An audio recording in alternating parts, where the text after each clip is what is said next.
In the heart of the capital today, few signs of spring as the snow continued to fall. It clearly didn't affect the sense of humour of police in Merton, who tweeted these pictures of their artistic efforts. In Buckinghamshire, there were picture postcard scenes, but precious little sign that winter is ready to give way to spring. With an average top temperature of just 6.2 degrees Celsius, forecasters believe this could become the coldest March for 50 years. The rooftops were all you could see of the abandoned cars, vans and lorries on the A595 this morning.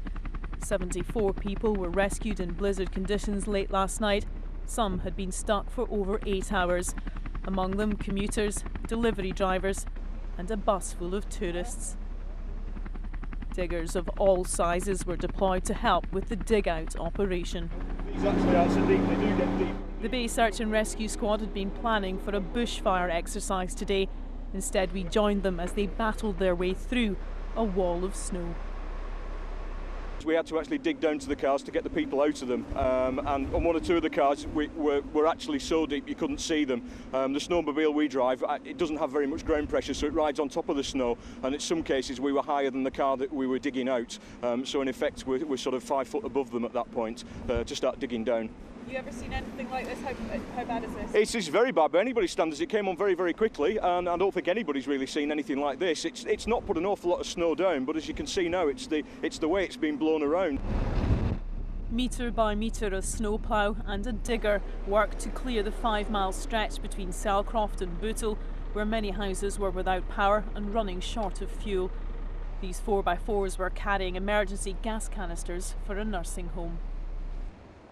It took just a few hours for the snow to build up, encasing cars, vans and buses. In this section, which they've managed to dig clear, the snow is up to 20 feet high and it's still drifting. It's going to be a constant battle to keep this main coast road clear. Strong winds ensuring that the few inches of snow that fell still creates a mountain of disruption. Debbie Edward, ITV News, Cumbria. In a first for the Catholic Church, 2 pontiffs, one reigning and one having resigned, came face to face to make history. They embraced and held hands.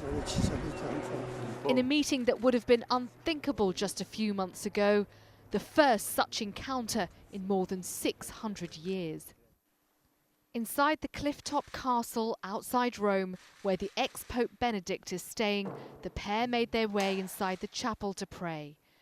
In a mark of honour, he offered the papal kneeler to Pope Francis. But the new Pope refused. "We are brothers," he said, and they prayed together side by side, both men making clear the respect they have for the other. The new Pope came bearing gifts too.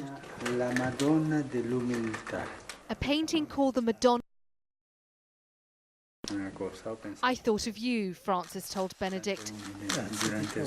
Having 2 popes alive at the same time is uncharted territory for the Catholic Church. Their relationship will generate much interest. Sejal Karia, ITV News.